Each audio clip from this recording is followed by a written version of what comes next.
नमस्कार दोस्तों, दिग्विजय शर्मा एकेडमी में आपका स्वागत है। आज हम human I and the colourful world नाम के चैप्टर को करेंगे साइंस के। तो इस चैप्टर में को हम दो पार्ट्स में करने वाले हैं। पार्ट 1 में थ्योरी होने वाली है, इसके कॉन्सेप्ट पढ़ेंगे। पार्ट 2 में इसके हम करेंगे एमसीक्यूज। ठीक है, तो स्टार्ट करते हैं। तो सबसे पहले ह्यूमन आई का स्ट्रक्चर देखते हैं थोड़ा। तो इसमें ये सारे पार्ट्स होते हैं इसको अलग अलग हम देखते हैं। तो सबसे पहले देख रहे हैं हम रेटिना को। तो रेटिना क्या होता है? लाइट सेंसिटिव स्क्रीन होती है वेयर इमेजेस फॉर्म्ड। तो इमेज रेटिना पे बनती है। यहाँ पर आप देख सकते हैं ये वाला जो पार्ट है ये रेटिना है यहाँ पे। ठीक है, यहाँ पर इमेज बनती है। तो इसमें क्या दो पार्ट्स होते हैं, रॉड्स और कोन्स। ये पूछा जाता है काफी बार। रॉड्स जो होते हैं वो लो लाइट विजुअल एक्सपीरियंस के लिए होते हैं और कोन्स जो होते हैं वो कलर्ड एक्सपीरियंस के लिए होते हैं। तो सी से कलर, सी से कोन्स, ऐसे आप याद रख सकते हैं इसको। ठीक है, तो कोन्स जो है कलर्ड एक्सपीरियंस के लिए होते हैं। तो रेटिना क्या होती है? जहां पर इमेज फॉर्म होती है। ऐसे पूछा जा सकता है where is image formed in the human eye. ठीक है, तो आगे देखते हैं आई लेंस। तो आई लेंस हमारा जो होता है वो कॉन्वेक्स लेंस होता है। देखिए ये बना हुआ है यहाँ पे। तो ये क्या जेली लाइक मटेरियल होता है। इसका मतलब क्या होता है? ये हमारा शेप चेंज कर सकता है। ठीक है, इसकी हम शेप चेंज कर सकते हैं। जैसे हमें पास देखना है या दूर देखना है तो ये शेप कैसे चेंज होती है? ये सिलियरी मसल्स की मदद से होती है। तो ये अटैच्ड होती है आई लेंस से, जिससे क्या है मॉडिफाई कर सकते हैं शेप ऑफ आई। तो हमें क्या पास देखना होता है तो इसे कॉन्ट्रैक्ट कर देते हैं हम, दूर देखना होता है तो रिलैक्स कर देते हैं, जिसकी मदद से क्या फोकल लेंथ वेरी हो जाती है और हमें पास या दूर तक देखने में मदद होती है। ठीक है, तो सिलियरी मसल्स का क्या काम होता है? मॉडिफाई करना शेप ऑफ आई को। ठीक है, आई लेंस जो है वो कौन सा लेंस होता है? वो कॉन्वेक्स लेंस होता है। ठीक है, ये पूछा जाता है क्वेश्चन, कॉन्वेक्स, कॉनकेव या प्लेन मिरर कौन सा है ये पूछा जा सकता है। ठीक है, तो कॉन्वेक्स लेंस होता है, ये ध्यान रखना है। पार्ट्स ऑफ आई में आगे आता है हमारा प्यूपिल और ये आइरिस। तो देखिए ये जो बीच का काला वाला पार्ट होता है ये हमारा प्यूपिल होता है और ये जो बाहर का ये वाला है ये हमारा क्या है? ये आइरिस है। तो ठीक है, इससे ही हमारा कलर डिफाइंड होता है, बोलते हैं ब्लू आइज। तो ब्लू आइज का मतलब ये होता है ये वाला जो आइरिस का कलर होगा वही क्या होता है? हमारा आई का कलर बोला जाता है। ठीक है, किसी की ब्लू आइज हैं तो उसका मतलब है ये आइरिस का कलर ब्लू है उसका। ठीक है, तो प्यूपिल क्या होता है? Light enters through प्यूपिल, it appears black. तो ये ब्लैक कलर का नजर आता है और लाइट जो होती है वो इसी से एंटर करती है आई में। ठीक है, और आइरिस क्या करता है? Iris control the amount of light entering the I by changing the size of प्यूपिल। तो ये प्यूपिल है, इसका साइज चेंज हो सकता है, तो इसको बड़ा भी करा जा सकता है। ठीक है, ऐसे करके बड़ा हो सकता है ये। तो ये कौन करता है? आइरिस करता है। तो आइरिस क्या करता है? Controls the amount of light entering the eye. जो कितनी लाइट एंटर करेगी आई में ये कंट्रोल करेगा आइरिस। ठीक है, तो ये प्यूपिल के साइज को चेंज कर देता है। ठीक है, तो iris determine the colour of eye, ये मैं बता चुका हूँ। ठीक है, कलर ऑफ आई आइरिस से डिटरमाइन होता है। तो प्यूपिल से आई लाइट एंटर करती है और कितनी लाइट एंटर करेगी ये कंट्रोल करेगा आइरिस। ठीक है, पार्ट्स ऑफ ह्यूमन आई में आगे पड़ता है हमारा ऑप्टिक नर्व। तो ऑप्टिक नर्व देखिए ये यहाँ पर दिखा रखी है। तो ये क्या करती है? इमेज जो बनती है हमारी उसको brain takes image to brain in the form of electric signal. तो इलेक्ट्रिक सिग्नल की फॉर्म में ले जाती है इमेज को ब्रेन तक। ठीक है, कॉर्निया क्या होता है? कॉर्निया ये बाहर वाला पार्ट होता है। ठीक है, आई का जो सबसे बाहर वाली लेयर होती है ये कॉर्निया होती है। ये क्या करती है? Protects interior of I from accident. तो कोई एक्सीडेंट हो जाए उससे प्रोटेक्ट करती है कॉर्निया, और जो डस्ट पार्टिकल है वो अंदर तक ना जा पाए ये भी मेक श्योर करती है कॉर्निया। ठीक है, तो ये सारा काम करती है कॉर्निया। ठीक है, तो इसका स्ट्रक्चर पूरा हो चुका है। देखिए तो एक्वस ह्यूमर और ये विट्रस ह्यूमर दे रखा है। तो एक्वस ह्यूमर क्या होता है? ये कॉर्निया और ये तुम्हारा लेंस के बीच का जो लिक्विड होता है वो एक्वस ह्यूमर हो जाता है, और ये लेंस और रेटिना के बीच में जो लिक्विड है ये विट्रस ह्यूमर हो जाता है। अब ह्यूमन आई में आगे आता है हमारा पावर ऑफ एकोमोडेशन। तो पावर ऑफ एकोमोडेशन होता है ability of eye lens to adjust its focal length by contracting और relaxing ciliary muscles to see distant और नियर बाय ऑब्जेक्ट। तो आपको पास का ऑब्जेक्ट दिखना है या दूर का ऑब्जेक्ट दिखना है, इसको हम क्या है अपने लेंस को हम कम ज्यादा छोटा बड़ा करके देख सकते हैं। ठीक है, तो ये कैसे करते हैं? हम कॉन्ट्रैक्ट करते हैं सिलियरी मसल्स से या रिलैक्स करते हैं। ठीक है, पास का देखना है तो कॉन्ट्रैक्ट कर लेते हैं, दूर का देखना है तो रिलैक्स कर लेते हैं, जिससे फोकल लेंथ चेंज हो जाती है और हम आसानी से देख सकते हैं पास का या दूर का। तो इस प्रोसेस को क्या बोलते हैं? इसको बोलते हैं पावर ऑफ एकोमोडेशन, जिससे हम पास का या दूर का देख सकते हैं। ठीक है, least distance of distinct vision, ये क्या होता है? तो जो minimum distance eight which objects can be most clearly seen without any strain on eyes. तो देखिए अगर ये आइज है इसके बिल्कुल पास में मैं कोई ऑब्जेक्ट रख दूंगा तो क्या है, आंखों पे असर पड़ने लग जाएगा, स्ट्रेन पड़ने लग जाएगा। तो एक जो मिनिमम डिस्टेंस जहां तक कोई असर नहीं पड़ता है, तो वो उसे कहते हैं least distance of distinct vision. ठीक है, तो ये जो होता है वो 25 सेंटीमीटर होता है, ये ध्यान रखना चाहिए आपको।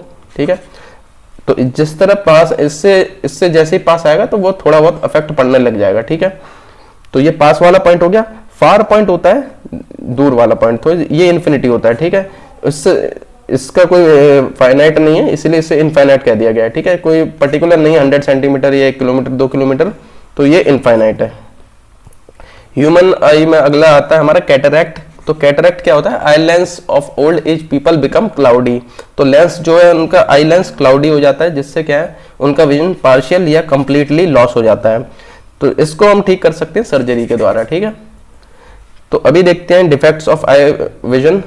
तो इसमें पहला आता है मायोपिया, जिसको नियर साइटेडनेस भी कहा जाता है। ठीक है, तो देखिए इसको ऐसे याद रख सकते हैं, मायोपिया क्या है, इसका हम हाइपरमेट्रोपिया भी आगे पढ़ने वाले हैं। तो मायोपिया छोटा नाम है, तो छोटा नाम है तो इसको क्या है, पास का ही दिखता है। ठीक है, दूर का नहीं दिखता है। तो इसमें क्या होता है, people can't see distant objects, तो दूर का इसमें नहीं दिखता है। तो देखिए यहाँ पर क्या है, पास का ही दिखता है ना, दूर का नहीं दिखता है। तो दूर का हम जानते हैं इनफाइनाइट होता है, फार पॉइंट जो होता है। तो इसको इस पॉइंट तक तो इसकी इमेज करेक्ट बनती है। ठीक है, इस पॉइंट से जैसे ही आगे दूर जाते हैं तो क्या है, इसकी इमेज क्या है, ये रेटिना होता है, ये क्या चीज़ है, रेटिना है। तो रेटिना से पहले बन जाती है यहाँ पे। ठीक है, यहाँ तक तो सही बनती है, इससे जैसे ही दूर जाता है ऑब्जेक्ट तो क्या है, इमेज पहले बन जाती है रेटिना से। यहाँ पे देखिए लिखा है image formed in front of retina. तो इसके कॉज क्या होते हैं, excessive curvature of eye lens, elongation of eye ball.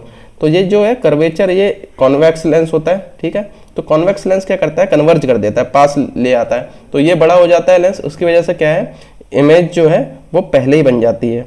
तो इसको ठीक करने के लिए हम क्या करते हैं, डाइवर्जिंग लेंस लगाते हैं, जिसको हम कॉन्केव लेंस कहते हैं। ठीक है, तो ये क्या करता है, देखिए कॉन्वेक्स लेंस क्या आता है, ऐसे आया तो इसको पास कर दिया उन्होंने। ठीक है, रेज को एक पॉइंट पे कन्वर्ज कर दिया। लेकिन डाइवर्जिंग लेंस क्या होता है, ये जिसमें आ रहा है, जिस फॉर्म में आ रहा है उससे दूर कर देता है। ये नॉर्मल से क्या है, दूर कर दिया इसने, डाइवर्ज कर दिया। तो ये डाइवर्ज कर देता है, जिसकी वजह से क्या है, एंगल ऐसा बनता है कि जो इमेज होती है वो रेटिना पे बनने लग जाती है। ठीक है, तो ये करेक्शन हो जाता है कॉन्केव लेंस की तरह, कॉन्केव लेंस के द्वारा। ठीक है, तो मायोपिया में क्या किस तरीके से करेक्शन होता है ये पूछा जाता है, कॉन्केव लेंस का यूज होता है। इसके कॉजेज और ये सब बहुत ज्यादा इंपॉर्टेंट टॉपिक है ये, तो ये ध्यान रखना है आपको। ठीक है, नियर साइटेडनेस भी कहते हैं इसको, तो ये भी ध्यान रखना है। तो ये बहुत ज्यादा इंपॉर्टेंट टॉपिक है इस चैप्टर का। ठीक है, दूसरा आता है हाइपरमेट्रोपिया। तो देखिए लंबा नाम है, तो ये क्या है, दूर तक देख सकता है। ठीक है, फार साइटेडनेस, तो दूर का तो दिखता है, पास का नहीं दिखता है इसमें। Person can't see near by objects. ठीक है, तो यहाँ पर देखिए, यहाँ पर इस पॉइंट पे नॉर्मली क्या होना चाहिए, 25 सेंटीमीटर जो होता है least distance of distinct vision, पास का इतने तक तो दिखना चाहिए। लेकिन इनको यहाँ पर नहीं दिखाई दे रहा है। देखिए यहाँ पर अगर 25 सेंटीमीटर पे अगर ऑब्जेक्ट रखा जा रहा है, तो जो इमेज जो है वो क्या है, रेटिना के पीछे बन रही है। ठीक है, अब ये क्यों हो रहा है, क्योंकि इनका जो है जो लेंस है कॉन्वेक्स लेंस, ये छोटा हो गया है। ठीक है, कॉज क्या है, too long focal length and too small eye ball, जो आई बॉल है वो छोटी हो गई है। तो इससे क्या होता है, ये इमेज है पीछे बन रही है। अगर ये बड़ा होता ये, तो क्या होता, ये कन्वर्ट ज्यादा कर देता और ये यहाँ पे बना देता। लेकिन ये क्या है, छोटा हो गया, इसकी वजह से क्या है, ये दूर बन रही है। ठीक है, बिहाइंड द रेटिना बन रही है। ठीक है, तो इसको ठीक करने के लिए क्या करना पड़ेगा, हमें यहाँ पे कॉन्वेक्स लेंस लगाना पड़ेगा, जिसकी वजह से क्या है, ये कन्वर्ज ज्यादा हो जाएगा और जो इमेज जो है वो रेटिना पे बन जाएगी। ठीक है, तो यहाँ पर देखिए इस पॉइंट से पीछे जैसे ही जा रहे हैं हम, यहाँ पर जब जा रहे हैं तो क्या है, पीछे बन रही है। लेकिन ये लेंस लगा के हमने क्या है, कॉन्वेक्स लेंस यहाँ पर यूज होता है, ये ध्यान रखना है। कॉन्वेक्स लेंस लगा के क्या है, इमेज रेटिना पे बन रही है और इनका क्या है, जो डिफेक्ट है वो करेक्ट हो चुका है। ठीक है, तो ये ध्यान रखना है, इसमें सारे के सारे पॉइंट्स इसके बहुत इंपॉर्टेंट है, ये ध्यान रखना है आपको। डिफेक्ट ऑफ विजन में अगला आता है प्रेस बायोपिया। प्रेस बायोपिया में क्या होता है, इसमें मायोपिया और हाइपरमेट्रोपिया दोनों होते हैं। ठीक है, person can't see nearby object as well as distant object, तो दोनों ही नहीं दिखाई देते हैं इसमें। ठीक है, इसमें होता क्या है, वीकनिंग ऑफ सिलियरी मसल्स। तो सिलियरी मसल्स जो है वही एडजस्ट करती हैं आपके लेंस को छोटा या बड़ा करती हैं पास या दूर देखने के लिए। अब वही क्या है, वीक हो जाती हैं और क्या है, आई लेंस की फ्लेक्सिबिलिटी कम हो जाती है। इसकी वजह से ये ज्यादा ओल्ड एज लोगों में होता है। तो इसमें होता क्या है कि ना ही आपको 25 सेंटीमीटर से पास वाला दिख रहा है, ना ही बहुत ज्यादा दूर वाला दिख रहा है। ठीक है, तो इसको करेक्ट करने के लिए क्या करते हैं, बायफोकल लेंस करते हैं। यूज करते हैं, ठीक है। बाइफोकल में BI आ रहा है, यानी कि बाई यानी 2। तो इसमें क्या होता है, कॉन्केव और कॉन्वेक्स दोनों मिरर का यूज किया जाता है। तो जो हमारा लेंस होता है उसमें क्या है, अपर पार्ट में जो होता है वो कॉन्केव लेंस लगाते हैं और लोअर पार्ट में क्या है, कॉन्वेक्स लेंस लगाते हैं। इसलिए आपने देखा होगा पास का देखने के लिए उसको चश्मे को नीचे करके देखते हैं जो ओल्ड एज पीपल होते हैं, ठीक है। तो प्रेस बायोपिया में दोनों लेंस का यूज किया जाता है, ठीक है। एक ही लेंस में मतलब दो पार्ट बना दिए जाते हैं उसके, ठीक है।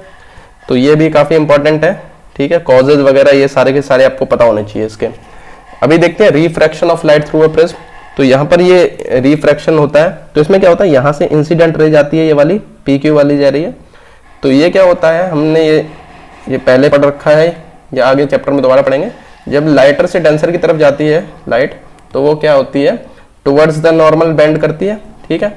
इसको जाना चाहिए ऐसे, लेकिन वो क्या है, थोड़ा नॉर्मल की तरफ बेंड करती है। और डेंसर से जब लाइटर मीडियम की तरफ जाती है तो इसको जाना चाहिए ऐसे, लेकिन ये क्या है, अवे फ्रॉम नॉर्मल हो जाती है, ठीक है। तो ये रिफ्रैक्शन होता है, ये प्रोसेस, ठीक है। तो यहाँ पर क्या है, इंसिडेंट रे आई, तो इसको जाना चाहिए था ये वाला, ऐसे जाना चाहिए था, लेकिन ये क्या गई, बैंड हो गई, क्योंकि टुवर्ड्स नॉर्मल, ये नॉर्मल बन रखा है यहाँ पर, देखिए ये वाला, तो टुवर्ड्स नॉर्मल ये बैंड हो गई। उसके बाद जब ये डेंसर से लाइटर की तरफ गई तो ये नॉर्मल बना है, तो ये अवे फ्रॉम नॉर्मल ये आ गई। तो इस वाली जो PQ है, PE जो यहाँ पर दे रखी है, देखिए ये इंसिडेंट रे है, ठीक है, जो इंसिडेंट हुई। उसके बाद ये रिफ्रैक्ट हुई है, रिफ्लेक्ट नहीं हुई, रिफ्रैक्ट हुई है। तो EF जो है, E से F तक ये रिफ्रैक्टेड रे है, और जो ये बाहर निकल के आई वो एमरजेंट रे है, ठीक है। ये वाला हमारा एंगल ऑफ प्रिज्म होता है, ठीक है। अब एंगल ऑफ इंसिडेंस क्या होता है, इंसिडेंट रे जो नॉर्मल के साथ बनाता है वो एंगल ऑफ इंसिडेंस हो जाता है। रिफ्रैक्टेड रे जो नॉर्मल के साथ बनाता है तो वो एंगल ऑफ रिफ्रैक्शन हो जाता है। और एमरजेंट रे जो नॉर्मल के साथ बनाते हैं एंगल, वो एंगल ऑफ एमरजेंस हो जाता है। अब एंगल ऑफ डेविएशन ये इंपॉर्टेंट होता है। एंगल ऑफ डेविएशन क्या होता है, इंसिडेंट रे को अगर पीछे ऐसे एक्सटेंड किया जाए यहाँ पे, और ये इमरजेंट रे को पीछे की तरफ एक्सटेंड किया जाए, तो ये दोनों जहाँ पे मिलते हैं, यहाँ पर ये देखिए ये वाला एंगल से D बता रखा है, तो ये होता है हमारा एंगल ऑफ डेविएशन, ठीक है। ये एंगल ऑफ डेविएशन होता है, इसको ऐसे डिफाइन करते हैं, angle made between incident ray and emergent ray, ठीक है। तो एंगल ऑफ डेविएशन ये काफी इंपॉर्टेंट है। आगे आता है डिस्पर्जन। तो डिस्पर्जन में आपको पहले स्पेक्ट्रम पता होना चाहिए। तो ये जो हमारे ये रंग होते हैं सारे के सारे साथ, वे बग्योर बोलते हैं जो, ठीक है। इसके पूरे कॉम्बिनेशन को हम क्या है, स्पेक्ट्रम बोलते हैं, band of coloured components of light beam. तो ये सारे के सारे जो कलर्स का कॉम्बिनेशन है, इसे वेबग्योर, जो ये सारे कलर होते हैं, violet, indigo, blue, green, yellow, orange, red, ये सारे के सारे, ठीक है। तो इसे स्पेक्ट्रम बोलते हैं। तो डिस्पर्जन ऑफ लाइट होता है splitting of light into component colours. तो जब व्हाइट लाइट ये सातों कलर में स्प्लिट हो जाती है, इसको हम डिस्पर्जन कहा जाता है, ठीक है। तो इसमें जो रेड कलर होता है वो सबसे कम हमारा जो डिफ्लेक्ट होता है, देखिए यहाँ से ये वाला रेड है, ये वाला ये वायलेट है, ठीक है। तो यहाँ से जब हम जाते हैं तो इसको, ये हमने पीछे देखा है, ये रिफ्रैक्ट होता है, सीधे सीधे लाइट नहीं जाती है, थोड़ी रिफ्रैक्ट होती है। तो रेड कलर जो सबसे कम होता है डिफ्लेक्ट, और ये सबसे ज्यादा होता है वायलेट जो है, ठीक है। तो वेवलेंथ रेड कलर की मैक्सिमम होती है और फ्रीक्वेंसी इसकी मिनिमम होती है, ये ध्यान रखना है आपको, ठीक है। ऐसे करके पूछा जा सकता है, अलग अलग कलर दे देंगे, VBG ऐसे करके, इनको वेवलेंथ के फॉर्म में बताइए, सबसे ज्यादा किसकी है, सबसे कम किसकी, ऐसे करके क्वेश्चन पूछा जा सकता है, ठीक है। इसीलिए आपको वेवलेंथ मैक्सिमम होती है रेड की, मिनिमम होती है वायलेट की, और फ्रीक्वेंसी मिनिमम होती है रेड की और मैक्सिमम होती है वायलेट की, ये ध्यान रखना है। रेनबो, अभी देखिए जो हमारा डिस्पर्जन वाला प्रोसेस है उसी पे डिपेंड करता है रेनबो, ठीक है। तो रेनबो में क्या होता है, लाइट ऐसे आती है वाटर ड्रॉपलेट के अंदर, तो ये क्या करती है, ये यहाँ पर 7 कलर्स में यहाँ पे डिस्पर्स हो जाती है। उसके बाद ये जिस एंगल से आ रही, जिस मीडियम से आ रही है उसी में वापस चली जा रही है। तो ये क्या होता है, टोटल इंटरनल रिफ्लेक्शन कहते हैं इसे, ठीक है। टोटल इंटरनल रिफ्लेक्शन, ये पिछले आगे चैप्टर में हम पढ़ने वाले हैं इसके और डिटेल में। और रिफ्रैक्शन यहाँ पे हो रहा है क्योंकि यहाँ पर क्या है, ये प्रिज्म की तरह एक्ट कर रहा है। यहाँ पे जैसे अंदर आते हैं तो ये सीधे सीधे इधर नहीं जा रहा है, ये थोड़ा सा क्या है, बेंड हो जा रहा है, ठीक है। तो यहाँ पर 3 प्रोसेस होते हैं रेनबो में, डिस्पर्जन, रिफ्रैक्शन और टोटल इंटरनल रिफ्लेक्शन, ठीक है। तो एक और चीज याद रखनी है, rainbow is formed in the direction opposite to sun. तो सन के अपोजिट डायरेक्शन में रेनबो बनता है, ठीक है। तो ये 2 चीज आपको ध्यान रखनी है। एटमॉस्फेरिक रिफ्रैक्शन क्या होता है, रिफ्रैक्शन हमने देखा अभी, ठीक है, जो नॉर्मल की टुवर्ड्स बेंड हो जाते हैं, जो लाइट से डेंसर की तरफ जाते हैं, वो वाला जो प्रोसेस होता है। तो हमारे जो एटमॉस्फेयर में जब भी कोई लाइट आती है तो एयर जो होती है उसकी अलग अलग लेयर्स होती हैं, उनकी अलग अलग डेंसिटीज होती हैं एयर की, ठीक है। तो अलग अलग डेंसिटीज होती हैं, तो इसकी वजह से क्या होता है, ये भी एयर जो लाइट आती है वो भी क्या है, ये हमारी एटमॉस्फेरिक रिफ्रैक्शन ये एक्सपीरियंस करती है। तो refraction of light due to change in density of layers of air, अलग अलग डेंसिटी बन रही है अलग अलग लेयर ऑफ एयर की, इसकी वजह से जो रिफ्रैक्शन होता है उसे एटमॉस्फेरिक रिफ्रैक्शन कहते हैं। तो जो ट्विंकलिंग ऑफ स्टार्स होता है, जो तारे टिमटिमाते हैं, ठीक है, वो भी इसी की वजह से होता है। यहाँ पर आप देख सकते हैं जो, क्योंकि स्टार्स जो है वो बहुत दूर होते हैं, तो अलग अलग लेयर बीच में पड़ती हैं, तो यहाँ पर दिखना चाहिए तो उसको यहाँ पे, लेकिन वो दिखता यहाँ पे है क्योंकि वो लाइट हमारी बेंड हो जाती है, ठीक है। और इतनी दूर से आती हैं तो सारी की सारी लाइट रेज क्या है, आंखों तक नहीं आ पाती हैं, तो कभी ज्यादा आती हैं कभी कम आती हैं, उसकी वजह से कभी वो ब्राइटर दिखता है कभी फेड दिखता है, ठीक है। तो जो एटमॉस्फेरिक रिफ्रैक्शन होता है वो पोजीशन पे डिपेंड करता है। जहां पे भी कोई भी फिनोमेना है जहां पर पोजीशन हमारी क्रिटिकल है, तो वहां पर क्या है, एटमॉस्फेरिक रिफ्रैक्शन उसका रीजन होने वाला है, ठीक है। ऐसे पूछा जाता है ट्विंकलिंग ऑफ स्टार्स के लिए कौन सा रीजन होता है, तो ये एटमॉस्फेरिक रिफ्रैक्शन होता है। और अर्ली सनराइज या डिलेड सनसेट है, उसमें भी क्या है, एटमॉस्फेरिक रिफ्रैक्शन होता है। यहाँ पे आप देख सकते हैं जो हमारा सन यहाँ पर है, ठीक है, लेकिन वो क्या है, हमें यहाँ पर दिखाई दे रहा है, ठीक है।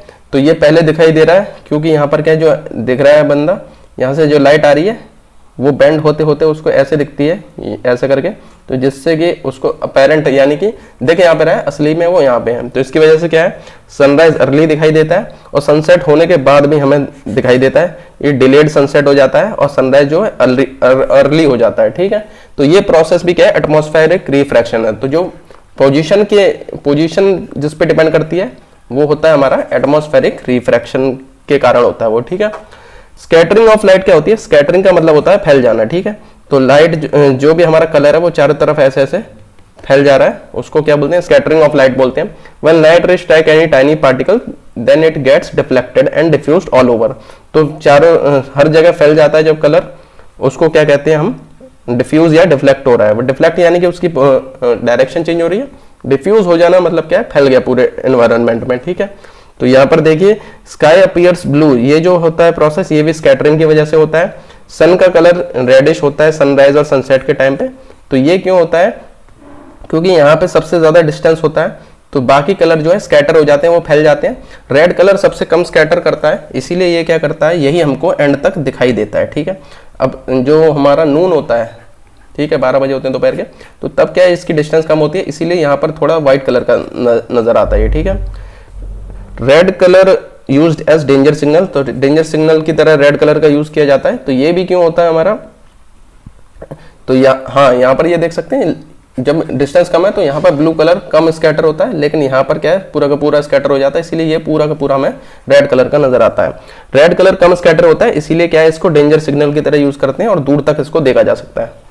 टिंडल इफेक्ट में हमारे ये दो प्रोसेस यूज करते हैं। टिंडल इफेक्ट यानी क्या होता है, light entering from a small hole in a smoke filled room, तो रूम है उसमें एक होल से जब लाइट आती है तो हम देख सकते हैं जो डस्ट पार्टिकल है वो उस लाइट रेज में हम देख सकते हैं, ठीक है, पाथ नजर आता है, ठीक है। तो इस प्रोसेस को टिंडल इफेक्ट करते हैं। ये हम तब भी देख सकते हैं जब sunlight passes through canopy of dense forest, तो ऐसे फॉरेस्ट है पूरा, ठीक है, पेड़ लगे हुए हैं, उनके बीच से लाइट जाती है, ठीक है, तो उसका हम पाथ ट्रेस कर सकते हैं, बिल्कुल, ठीक है। तो यहाँ पे थोड़ा डायग्राम अजीब सा बन गया है, लेकिन आप समझ सकते हैं।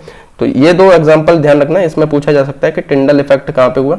तो देखिए जहाँ पे कलर की बात आ जाएगी, जब जहाँ पर कलर इंपॉर्टेंट है, ठीक है, यहाँ पर देखिए स्काई अपीयर्स ब्लू हो गया, ये सन जो है वो रेड नजर आ रहा है सनसेट और सनराइज के टाइम पे, यहाँ पे भी रेड कलर है। तो यहाँ सब में क्या है, स्कैटरिंग वाला प्रोसेस हो जाता है, ठीक है। जहाँ पोजीशन की बात आती है वहाँ एटमॉस्फेरिक रिफ्रैक्शन, और रेनबो का तो ये आपको ध्यान रखना ही है, ठीक है।